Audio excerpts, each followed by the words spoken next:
how difficult it is to be in a desert for 14 years. I have been in a lot of deserts in my life. I've been in a lot of literal deserts throughout the Middle East. I have been in the beautiful deserts of New Mexico in the United States. And I have been in plenty of spiritual deserts too. When you think of a desert, you probably see beautiful sandstorms. You probably think of scorpions and snakes and spiders and locusts and little things that crawl on the ground, and you probably think that there may be a certain amount of dryness in the environment and in the atmosphere. I personally have found great refreshment out in the deserts. I always say the desert is a great place because it's quiet and you're out there and nobody bothers you. I am not alone in my love for deserts. In fact, there was a Bible character that spent 14 years out in the desert. Now you may be thinking, this could be Jesus, this could be Elisha, it could be Elijah, it could be Moses. There are so many people that spent a lot of time out in the desert. But in fact, the person that spent 14 years out in the desert was the Apostle Paul. The Apostle Paul persecuted followers of the way. He was one of the first people to participate in a public stoning of a follower of Jesus. And he quickly made a name for himself doing just that. A lot of you know the story of Paul, and he was originally Saul and he became Paul. But the desert process carried him from Saul to Paul. In Galatians 2:1, Paul says, "Then after 14 years, I went again to Jerusalem, this time with Barnabas. I took Titus along also." And when you back up, this is in Galatians 2:1. When you back up to Galatians 1, it talks about how Paul has been out in the desert with God. A lot of people skip over that little verse, but this entire message is about that little phrase, "Then after 14 years, I went up to Jerusalem." He went through some kind of crazy process before he was even officially recognized by the church. Now, there's a lot of different types of deserts, and I'm not talking about the Sahara versus New Mexico or qualities of geography. What I'm talking about is why you're in the desert and how long. Now, this should be a massive encouragement to people who are followers of Jesus, who really want to pursue him into amazing places. And the fact that the Apostle Paul, who went on to write most of our New Testament, spent 14 years out in the desert, should be of massive encouragement to anyone who has been in a massive process. A lot of times we're sometimes willing to skip the process, or we find ourselves in the middle of it and we feel like, maybe we've had this amazing encounter with God and then we're stuck in this process and somehow it invalidates our experience. But there's a huge space between where we start and where we go. Process is just that, process. I have often heard many people say we are always in transition and we are always in process and we are always moving forward towards something, and that's because process is just process. It's not personal. It's just how we walk towards Jesus, because Jesus is the end of our process. Jesus is the destination. And there's a lot of different kinds of process. So the children of Israel were stuck out in the desert for about 40 years. But they weren't there because they were progressing towards God. They were there because they were torn between belief and unbelief. That's not the kind of wilderness or desert that I'm talking about, where you're just stuck in time and frozen and you're not moving towards Jesus. They were just out there because they were torn between belief and unbelief. A lot of times we want to call wilderness when we're torn between, I don't know what God is saying, and we just kind of get stuck out there and we wander in circles out in the desert for 40 years. That's not this process. Let me tell you a little bit more. So, backing up to the book of Acts, Paul was originally named Saul, and he was one of the first people who persecuted followers of the way. And Paul was basically a terrorist, and he zealously pursued killing followers of Jesus. And he was a part of the first original, the first stoning of a follower of Jesus. He was present at the first death of someone who followed the Lord.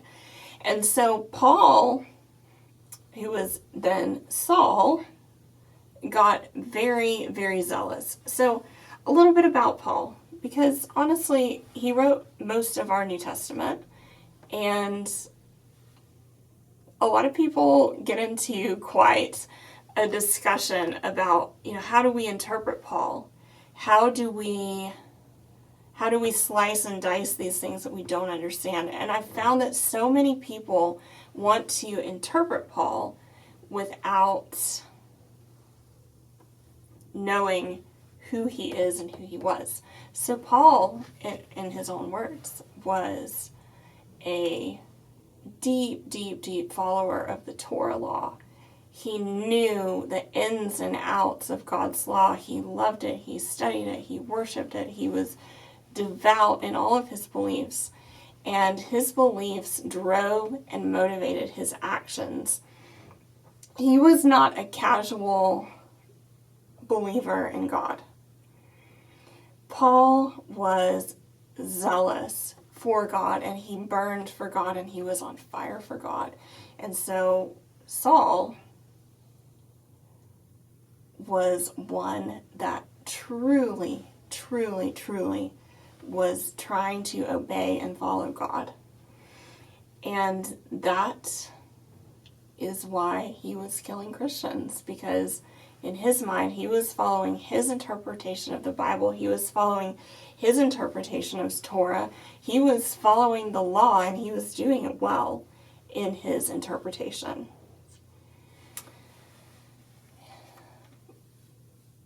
Saul had an amazing encounter with God.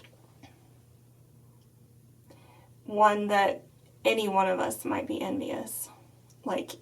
He pretty well topped the encounter with Jesus. He was on his way on the Damascus Road, which seems to be a road where a lot of people met Jesus.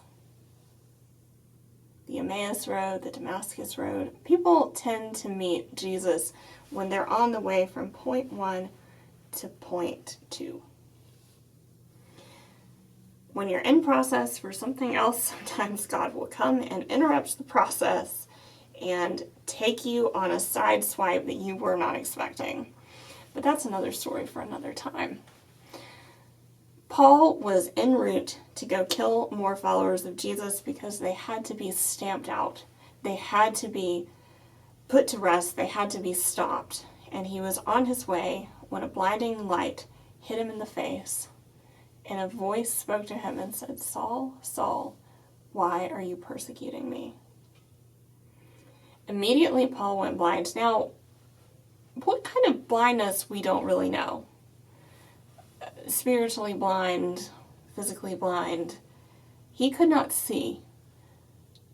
And he had to be led. He had previously been this fired up, forceful man, and he was now reduced to a blind man.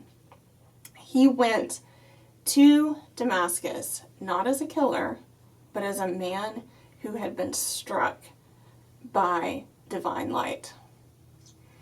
Paul sat in the house in Damascus until someone named Ananias came to him, and God had come to Ananias in a dream. Now, Saul, had garnered quite a reputation for himself as a killer of followers of the way, Ananias, being a follower of Yeshua Jesus, was reticent to go to him. But the Lord appeared to Ananias in a dream and sent him to Paul. Now, so many times after big encounters with God, God will send somebody to guide, shepherd, and bring into being.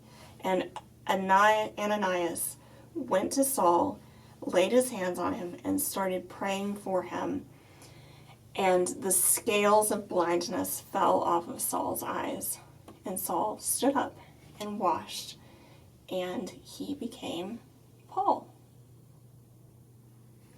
It's a fantastic encounter. If you haven't read it, I highly, highly recommend Acts 9.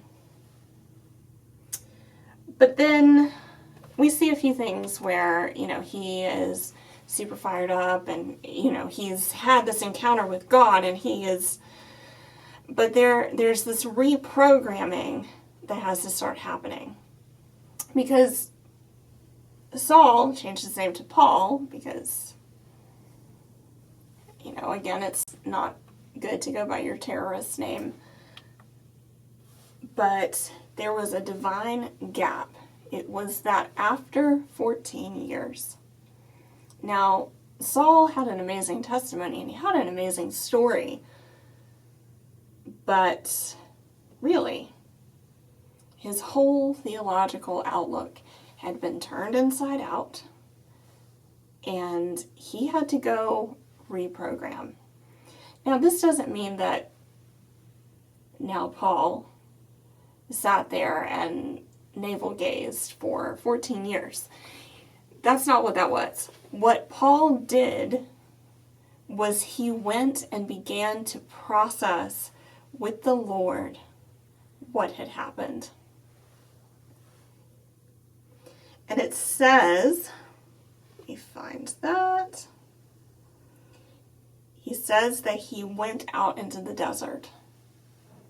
He went out and he was with God.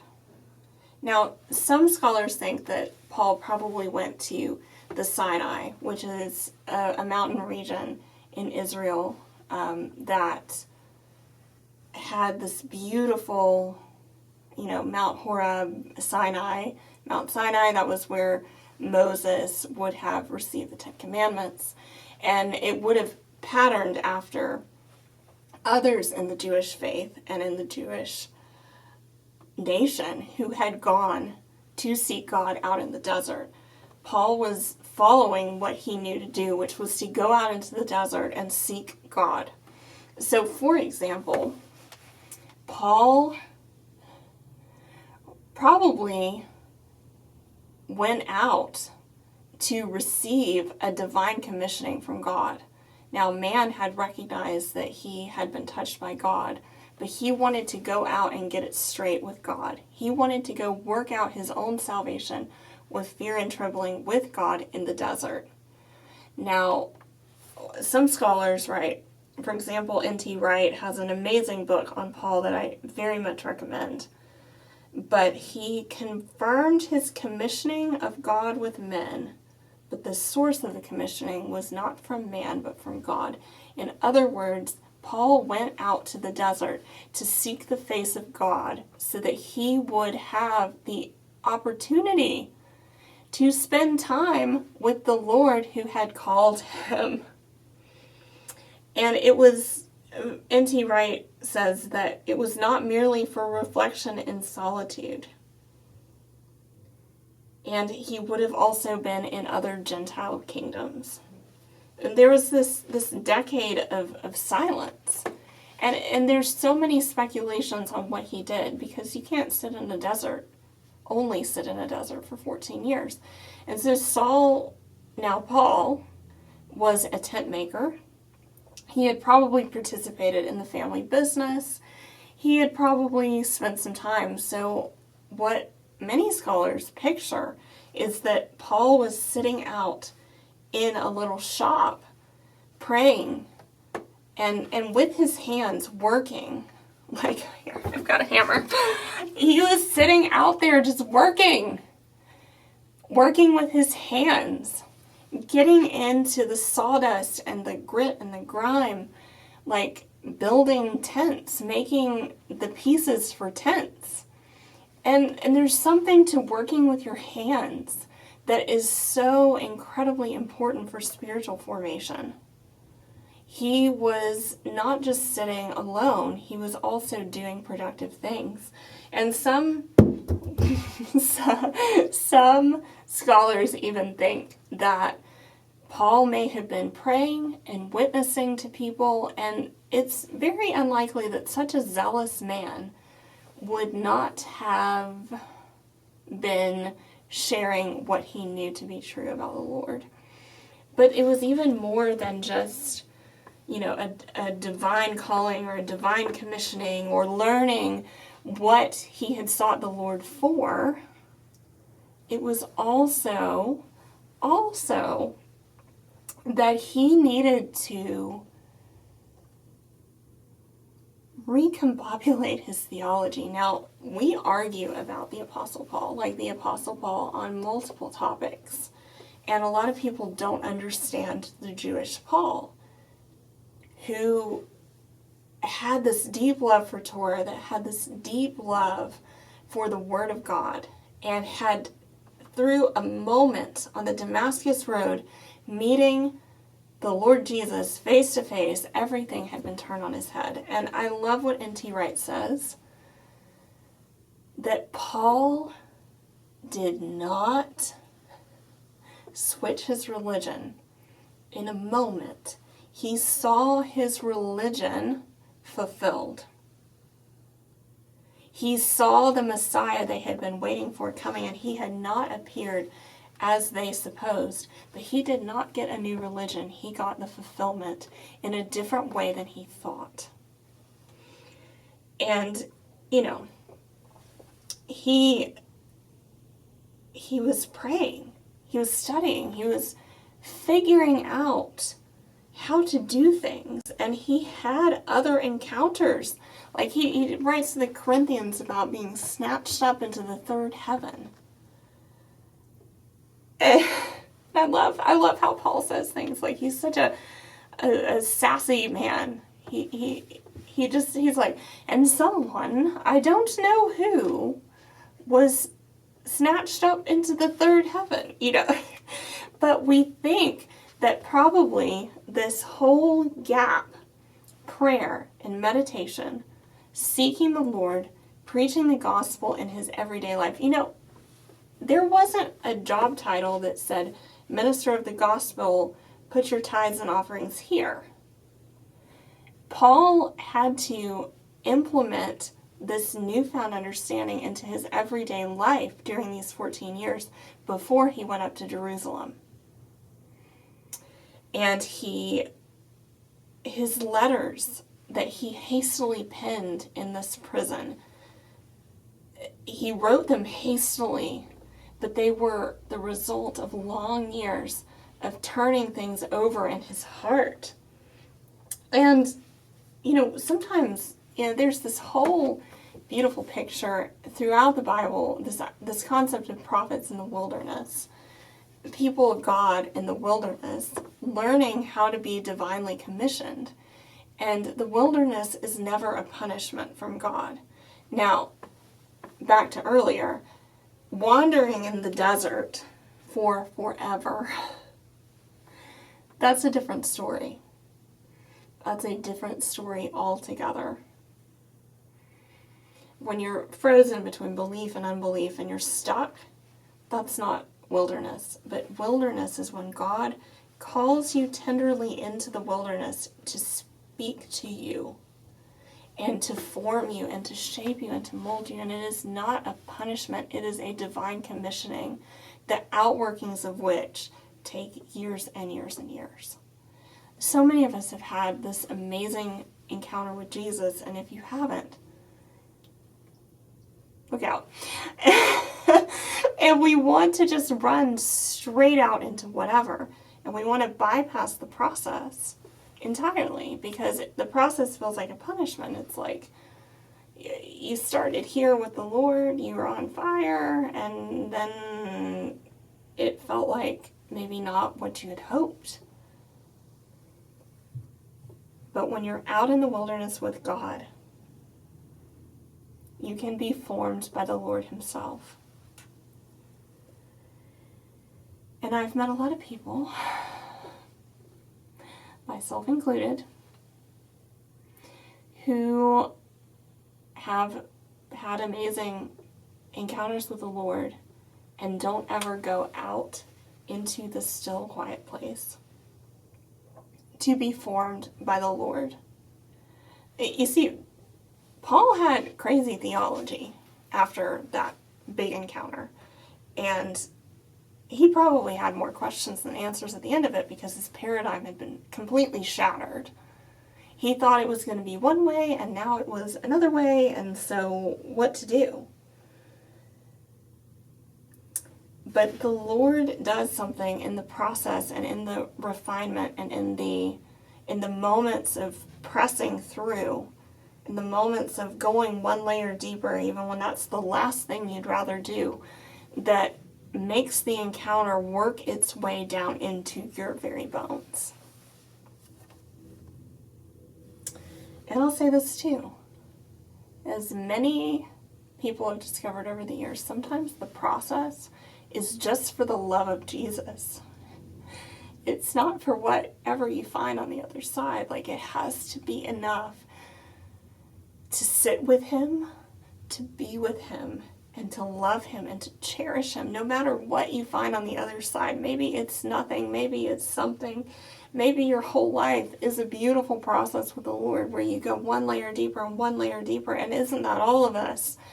But even if you don't become the next Apostle Paul, the process with the Lord, the refinement and the calling, is an invitation into your ultimate calling, which is union with God. It is union with Christ. It is union with the divine.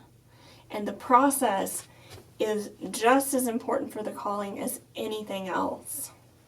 And so many times people think that the process is a punishment and that being stuck from here to here means that you've failed or that you've missed something. But 14 years may be a long time to be out in the desert. But once you're out of the desert, it's go time. And it's time to run, and there isn't time to sit in the little wood shop making tents, talking to people about Jesus and getting swept up into the third heaven. Not to say that those things didn't happen after that season, but that time in Paul's life was formational.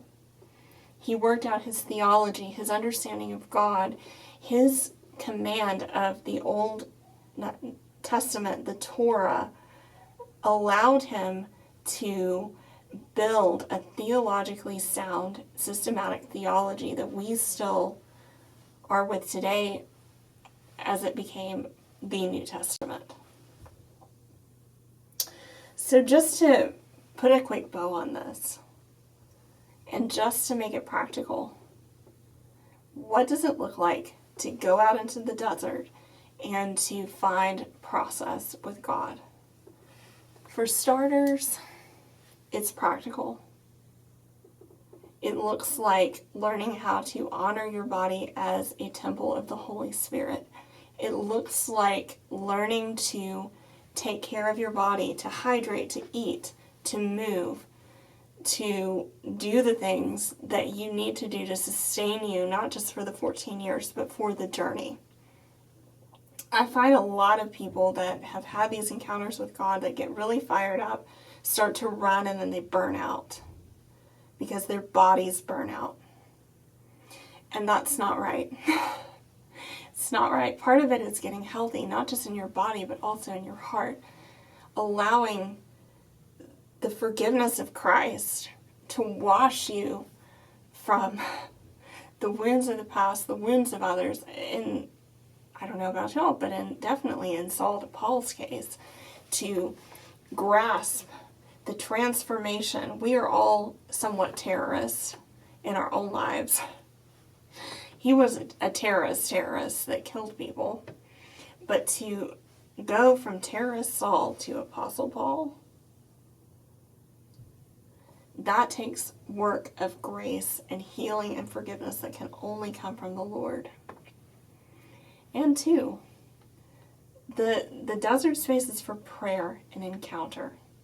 It is for knowing the Lord in unprecedented ways.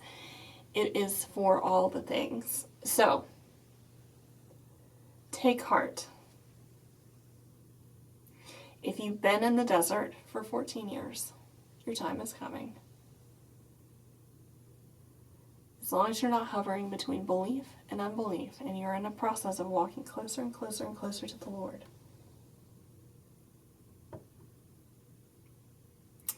then you are on the right path. You are not being punished.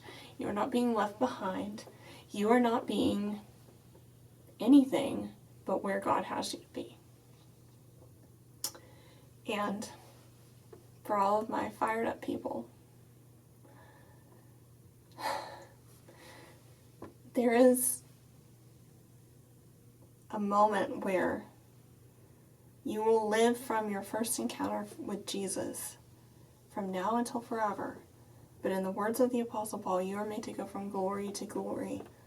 And if you are in a process, it is in a time where you can go from glory to glory in the Lord. You are not tied to your first encounter with God. You are tied to an encounter that will be progressive from now until forever. And you may think 14 years is a long time to be in the desert. But if you're anything like Paul, it'll be worth it.